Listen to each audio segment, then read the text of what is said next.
Welcome to Catalyst, a program about people, ideas, issues, and conversations around them.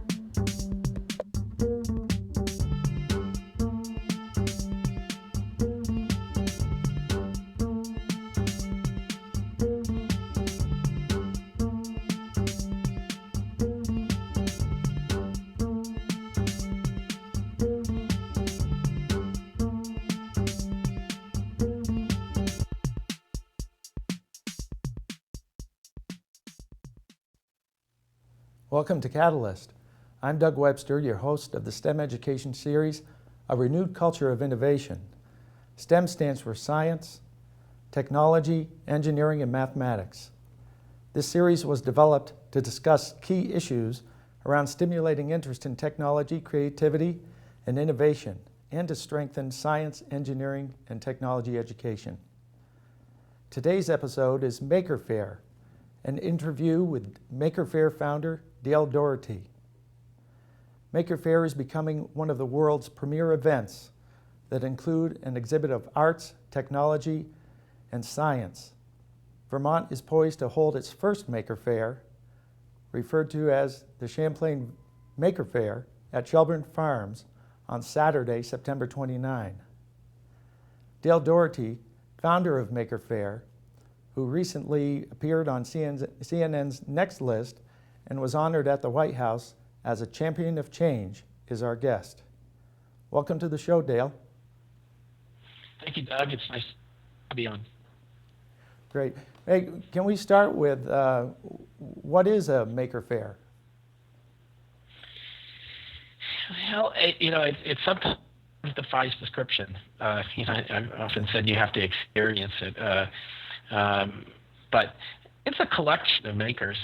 And their work. And one way to think about it is the origins of county in England even. It was an opportunity for people to get together and share their ideas and share their work. They lived remotely on farms and they brought their sheep and their pigs and tithes and started talking about how do you do this or what do you know about doing that. And today most of us are farmers. And yet the fair model, I think, is still accessible to us as a place to we might on in our basements and garages and share them with other people. And I think the idea is that almost regardless of the project, whether it's about robotics or embroidery, it's still interesting to put them all together. Even though they're different, they're still projects that still reflect the personal passions of individuals. Okay, now what are the main things that draw people to a Maker Faire? What is the audience that attends? Well, I think it's largely like a regular fair. I think it's a family-oriented event, and so we see multiple generations. It's, I think, by design, not meant to be just a sort of a geek festival. It's really meant to be something that's fun, accessible to all kinds of people, and it sort of is rooted in this belief that of do-it-yourself or DIY is something we all do.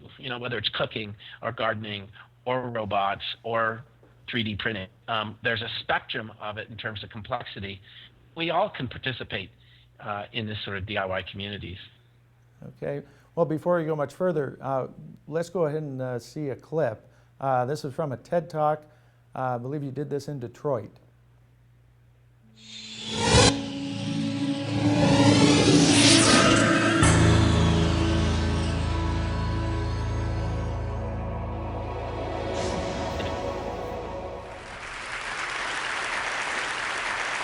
I have a pretty simple idea that I'm just going to tell you over and over until I get you to believe it. And that's all of us are makers. I really believe that. All of us are makers. We're born makers. We have this ability to make things, to grasp things with our hands. We use the words like grasp metaphorically to also think about understanding things. We don't just live, but we make. We create things. Well, I'm going to show you a group of makers from Maker Faire in various places. It doesn't come out particularly well, but that's a particularly tall bicycle, right? It's a scraper bike, it's called, from Oakland. And this is a particularly small scooter for the gentleman of this size.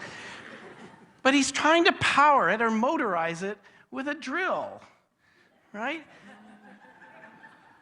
And the question he had is, can I do it? Can it be done? Apparently it can. So makers are enthusiasts. They are amateurs. They're people who love doing what they do. They don't always even know why they're doing it. We have begun organizing makers at our Maker Faire. There was one held in Detroit here last summer, and it'll be held again next summer at the Henry Ford. But we hold them in San Francisco, and in New York. And it's a fabulous event to just meet and talk to these people who make things and are there to just show them to you and talk about them and have a great conversation. How do I get one of those? These are electric muffins. Did you guys get those?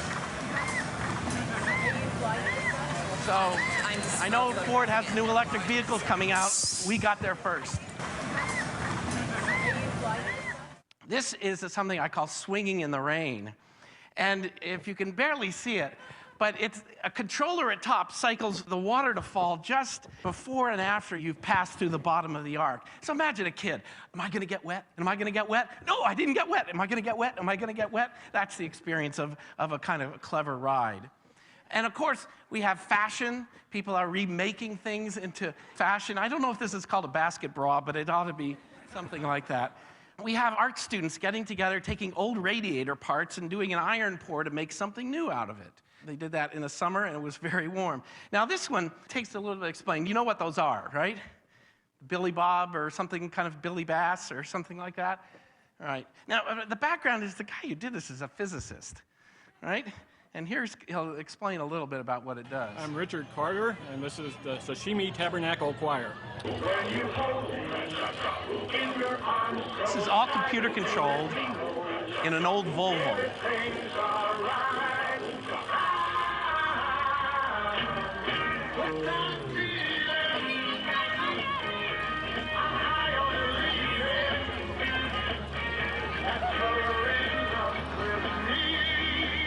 So, Richard came up from Houston last year to visit us in Detroit here and show the wonderful Sashimi Tabernacle Choir. So, are you a maker? How many people here would say you're a maker? If you raise your hand, that's a pretty good, but there's some of you out there that won't admit that you're makers. And again, think about it. You're makers of food, you're makers of shelter, you're makers of lots of different things. And partly what interests me today is you're makers of your own world, and particularly the role that technology has in your life. You're really a driver or a passenger, to use a Volkswagen phrase.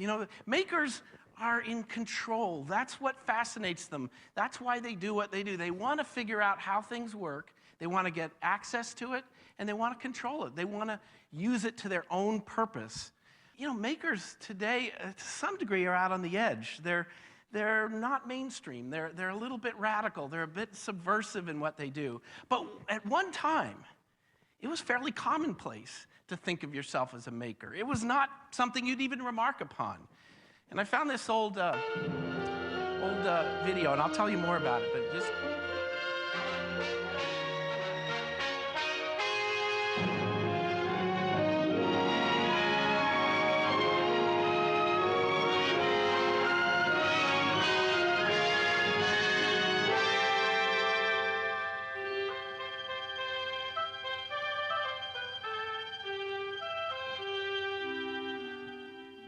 Of all things Americans are, we are makers. With our strengths and our minds and spirit, we gather, we form, and we fashion. Makers and shapers and put-it-togetherers. So it goes on to show you people making things out of wood, a grandfather making a ship in a bottle, a woman making a pie. So somewhat standard fare of the day. But it was a sense of pride that we made things, that the world around. All right, you're back. I am. Can you hear me? Great. Well, any comments on that clip? No, I think one of the interesting things going into that talk was, I just sort of had this idea that, I could position the maker movement as something that a select few people do, and there's some people that are good at it. Or I could sort of make a bolder statement that it was something that is in all of us. And the more I thought about that, it just sort of resonated with me, and I think it's resonated with other people.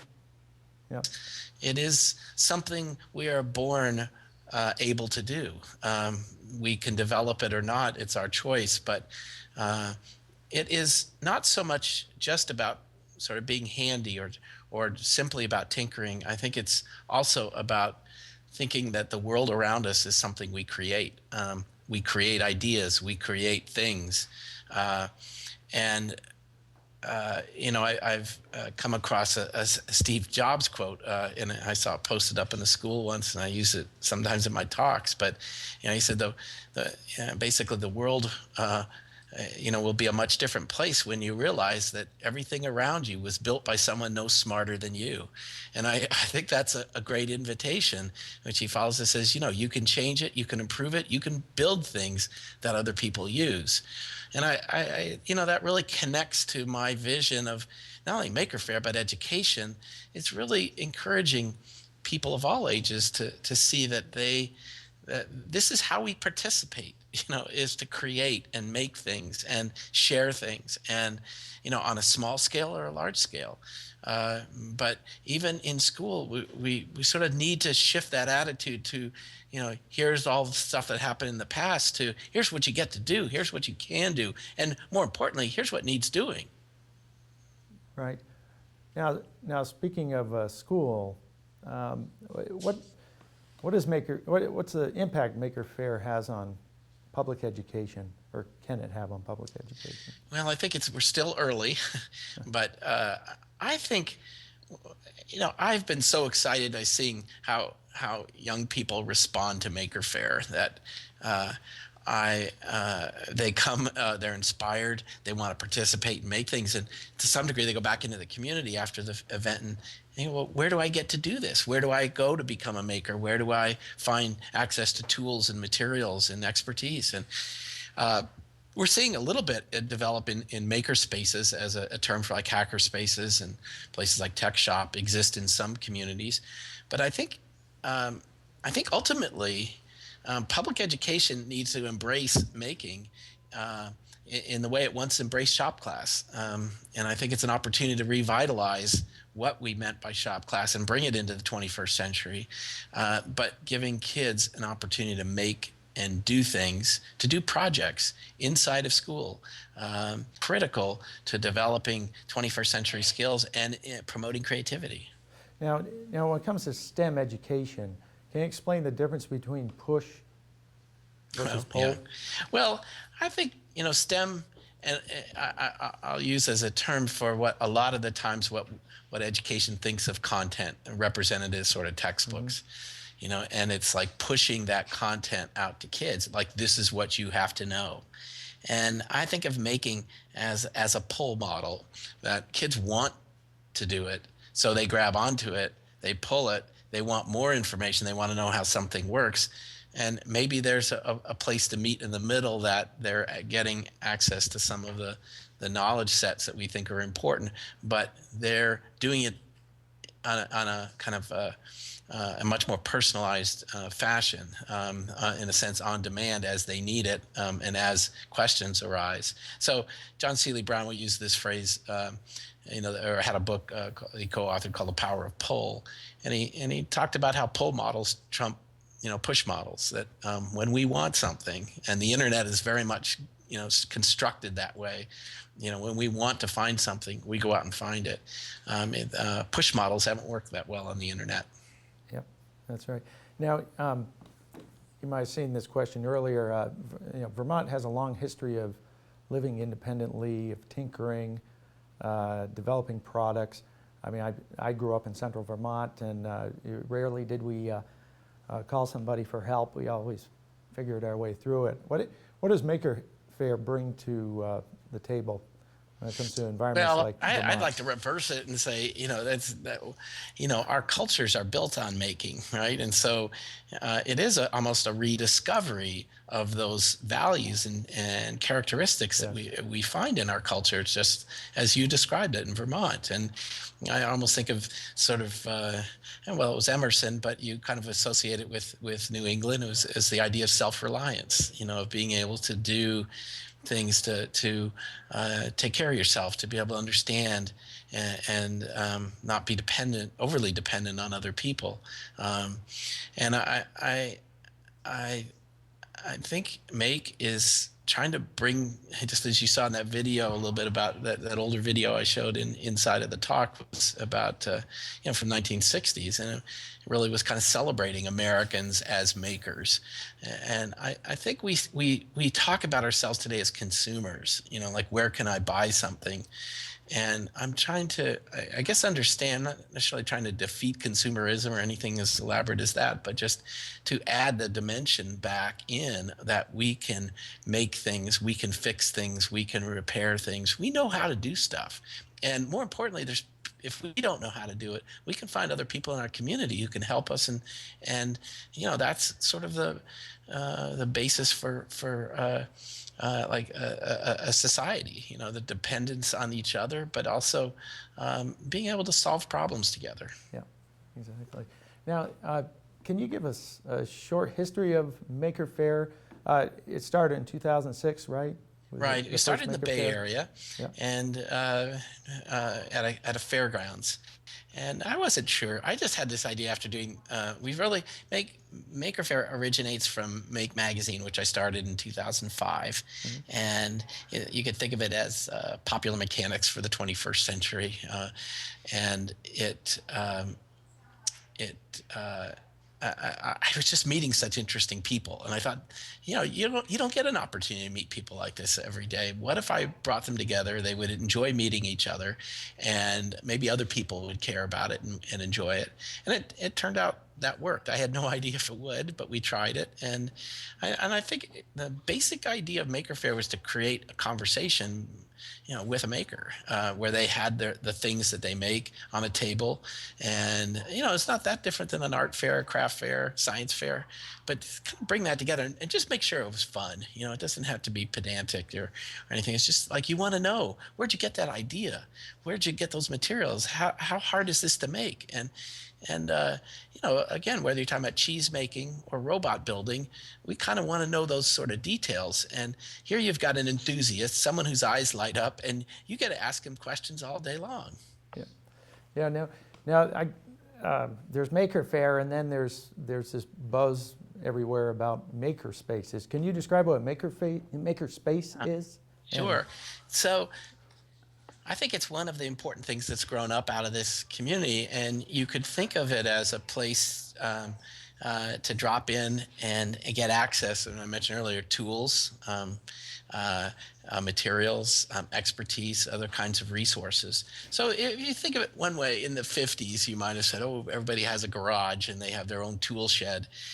And particularly in urban areas, you have a one-bedroom apartment. You don't have room for your own shed. So I think it sort of practically grew out of people saying, well, what if we rent this space over here and we each put in $50 or $100 a month, and we'll share the workbenches and we'll share the tools. We'll be able to get equipment we might not be able to afford individually. And I think the first sort of were hacker spaces. They were kind of defined by a hacker ethos in a good way. But I think they're starting to grow up and expand in terms of almost like a gym model where you go and pay a monthly fee and you get access to the gym's equipment. Well, I think here it's CNC machines, 3D printers, and laser cutters. But it's really it's almost counter to what we see on the internet, where everything is virtual. Here we're seeing physical space returned as being important. Right. And where is the hacker space or maker space located? How often do I go? And people are using it socially to hang out and meet other people. And it certainly is more fun to do this stuff when other people are around and they can help you. Great. Now, viewers, there we lost our video of Dale. I don't know if that's coming back or not, but we're showing all kinds of things here. When it comes to high schools, middle schools, elementary schools, what would you see as an ideal makerspace? Well, I think we're still trying to experiment and figure out. I don't think there's so much an ideal as there is a starting place, right? Like rather than getting it perfect, let's just figure out at a school, given the resources that you have, how do we organize maker spaces? Now, for very young kids, maybe it looks like a craft space, and it looks like a tool space. So and as it gets up in complexity, we have more tools. So maybe more space, and as it gets into high school, we're it might have some of the aspects of a lab. Yes. Okay. And now when it comes to manufacturing in the manufacturing sector and production and so forth, what do you see the impact of the new technology? And can you describe some of the new technology briefly? Well, I think one of the sexiest pieces of equipment out there is 3D printing. Yeah. And if you've been around in computers a while, you might remember laser printers when they first came out, and it was 1985. The Apple computer had just come out, and suddenly people who had no reason to buy a computer kind of thought, well, you mean I can print out stuff that I design on the computer? And it really made sense to a whole lot of people that they could write newsletters or compose documents for work and print them out on a computer instead of a typewriter. And I think a 3D printer is moving us in the direction of can you hear me? Yes. Can you hear? Okay. Yeah. All right. I think 3D printing is moving us in a new direction. Instead of sort of 2D printing, this is the printing of 3D objects. And to your point about manufacturing, I think what we're seeing is it's really possible today to take an idea, develop it into a prototype, meaning a real physical instantiation of it, and share that prototype with other people. So what we're seeing is a kind of prototyping revolution. In many ways, like the first draft of an object. It's possible to do it inexpensively. And in the past, say 20 years ago, you'd be thinking about how to do it. You could only afford to do it if you could have 10,000 of those things made. So today you can do one of those things. And that, I think, gives us a real unique opportunity to revisit how we make things, whether things might be more customized and personalized as a result of that than mass manufacturing. Right, exactly. Now, would you say there's a renaissance in manufacturing? We're about to enter one? Well, I don't think it's happened yet, but I think it's possible. And the Renaissance may not be called manufacturing. It may be called something else. I think manufacturing still connotes factories and larger scale things. And there is an opportunity here, I think, for the small scale manufacturing to figure out new ways of doing things that may become larger scale in terms of output or volume. But we haven't quite seen that yet. Yeah, great. Well, we have another clip we want to show. This will be out of Kansas City. And let's take a look at this. I'm really excited that there's a Maker Faire in Kansas City.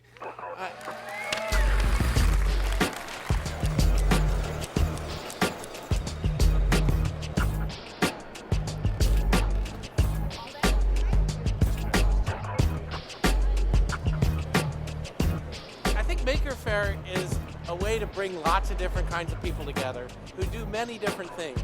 What connects them is they're all enthusiasts. They love doing what they're doing and they want to share it with other people. Arts, crafts, math, science, robotics, electronics. The overriding thing is it's interactive. Demos, show people how to do things, kits, and things for people to play around with.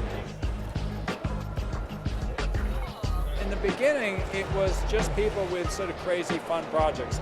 It's amazing how many people have ended up making businesses out of things that were their hobbies.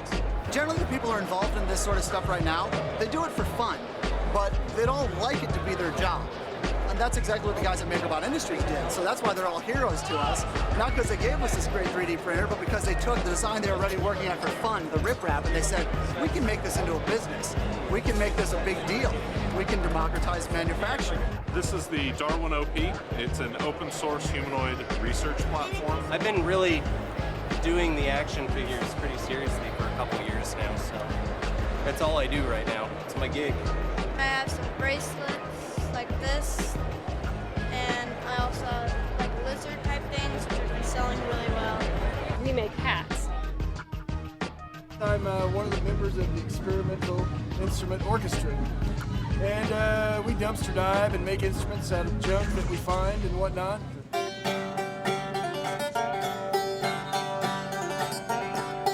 Kind of a banjo sound. So you see this giant, weird-looking metal box thing here?